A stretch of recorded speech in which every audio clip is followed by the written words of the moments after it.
পিঙ্কি কিচেনে সবাইকে স্বাগত জানাই। আজকে আমি রান্না করছি পাঁচমিশালি সবজি দিয়ে মুগ ডাল ভেজে তারপর রান্নাটা করছি। দেখুন কিভাবে রান্না করি। তার জন্য আমি মুগ ডাল ভাজতে দিয়ে দিয়েছি। আর এখানে সবজি রেখেছি বেগুন, আলু, কুমড়, মিষ্টি কুমড়, ডাঁটা, লাউর ডুগা, সিম, গাজর, রাঙা আলু, টমেটো, এগুলি দিয়ে আমি একটা সবজি বানিয়ে দেখাচ্ছি কিভাবে রান্নাটা করি। দেখুন সবাই, আশা করি সবার ভালো লাগবে এই রান্নাটা।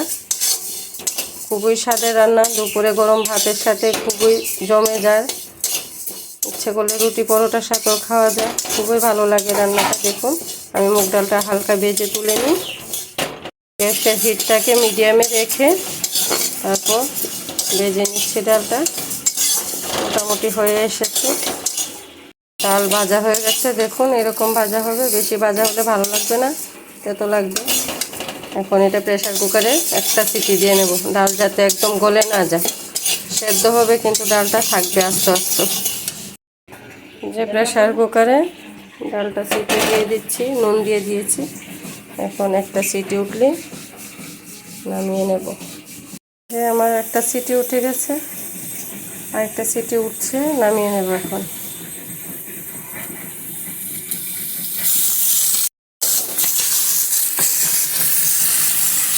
তেল গরম বসিয়ে দিয়েছি, এখন ফোড়নটা দিয়ে দিচ্ছি। তার জন্য দেব শুকনো লঙ্কা একটা পুরো দিয়েছি, আর একটা রাঁধে নিয়েছি। দিচ্ছি গোটা তেজপাতা, এখানে আদা, কাঁচা লঙ্কা, একটু জিরের গুঁড়ো, একটু ধনের গুঁড়ো, আর নিয়েছি মোটা জিরা একটু। সব মশলা একসাথে বেটে রেখেছি, দিয়ে দিচ্ছি এখন। তেজপাতা আমার ভাজা হয়ে গেছে, দিয়ে দেবো পাঁচফোড়ন,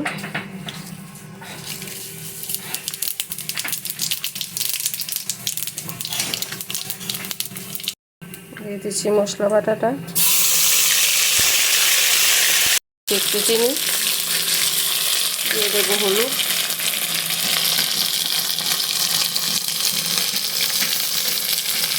মশলা বাটিটা দিয়ে একটু জল, তারপর মশলাটা অল্প কষিয়ে তারপর সবজিটা তুলে দেবো এখানে। যেহেতু আমি শুকনো লঙ্কা ফোড়নে দিয়েছি, তার জন্য আমি মশলা বাটার সঙ্গে দুটো কাঁচা লঙ্কা দিয়েছি। বেশি ঝাল হলে নিরামিষ সবজি তো বেশি ঝাল একদম ভালো লাগে না, একটু মিষ্টি মিষ্টি হলে ভালো লাগে।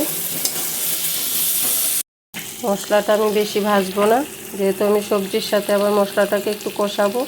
আমি সবজিগুলো তুলে দিচ্ছি। যা ছিল তাই দিয়ে রান্নাটা করছি, ইচ্ছে করলে আপনারা সবজি আরও বাড়িয়ে দিতে পারেন। ফুলকপি দেওয়া যায়, বাঁধাকপি দেওয়া যায়, মটরশুঁটি দেওয়া যেতে পারে, বিনস, ছই, যার যেরকম পছন্দ এরকম সবজি দিতে পারেন। আমার যা ঘরে ছিল তা দিয়ে রান্নাটা করছি।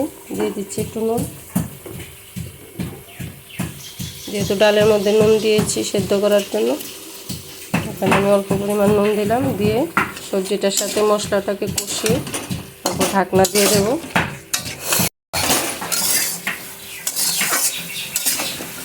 আমি এখন গ্যাসের হিটটাকে একটু বাড়িয়ে দিয়েছি সবজিটা কষানোর জন্য, তারপর আঁচটা কমিয়ে ঢাকনা দিয়ে দেব। সবজির সাথে মশলাটা মিশে গেছে, কষানো হয়ে গেছে। এখন গ্যাসের হিটটাকে মিডিয়ামে রেখে ঢাকনা দিয়ে দিচ্ছি। দেখি অল্প কতক্ষণ, তারপর দেখবো সবজিটা কীরকম সেদ্ধ হলো। পুরো ভিডিওটা দেখবেন বন্ধুরা, সবার কাছে অনুরোধ। সবসময় মাছ মাংস খেতে তো ভালো লাগে না, একটা সময় নিরামিষ সবজিও খেতে খুব ভালো হয়, খেতে ভালোও লাগে। যারা সব সময় নিরামিষ খায় ওরা ওইভাবে রান্না করে খেতে পারবেন। মশলা বেশি না, তেল মশলা কম দিয়ে রান্নাটা করছি, একদম ঘরোয়া রান্না। আমি কিছু রাজমা আলাদা সিদ্ধ করে রেখেছিলাম বাকল ছড়িয়ে, এখন এটা দিয়ে দিচ্ছি সবজিটার মধ্যে। রাজমাগুলি সবজিটার সাথে একদম মিশিয়ে নিই। একটু রাজমাটা সেদ্ধ না করলেও হবে, আমি করেছি যাতে একটু রাজমাটা আদা ভাঙা হয়ে গেলে তরকারিটার স্বাদ একটু বেড়ে যাবে। আর মুগ ডালটা যে ভেজে সেদ্ধ করে রেখেছি একদম ভাঙেনি ডালটা, দেখুন এই যে একদম আস্তে আস্তে রয়েছে। কিন্তু সিদ্ধ হয়ে গেছে ভালো, একদম মোলায়েম করে সিদ্ধ করে নিয়েছি। এই যে সিদ্ধ হয়ে গেছে, ডাল ভেঙে যায়। রান্না করে দেখবেন, যদি ভালো লাগে কমেন্ট করে জানাবেন কীরকম হয়েছে, লাইক করবেন। সবার কাছে একটাই কথা বলার, আমার চ্যানেলটাকে প্লিজ সাবস্ক্রাইব করে দেবেন।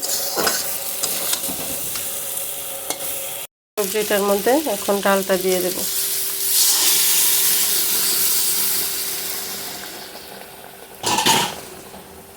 এখন সবজি কিন্তু আমার সব সেদ্ধ, ডালও সেদ্ধ করা আছে, বেশিক্ষণ আর লাগবে না।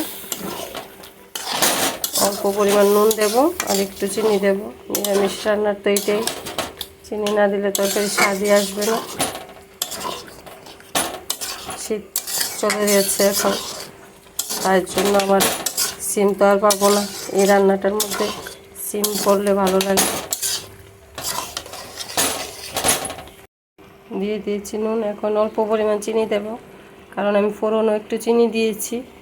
আর যেহেতু রাঙা আলু পড়েছে, গাজর পড়েছে, এগুলি তো এমনিতেই মিষ্টি, তার জন্য একদম অল্প সামান্য পরিমাণ চিনি দিয়ে দিয়েছি।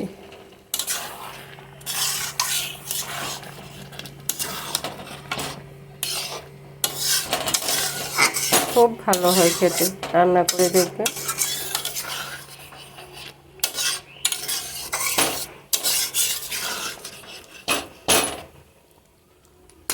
ধনেপাতা কুচি দিলে তো খুব ভালো হয়, যেহেতু আজকে আমার ঘরে ধনেপাতা কুচি নেই, তার জন্য এমনিতেই রান্নাটা করলাম।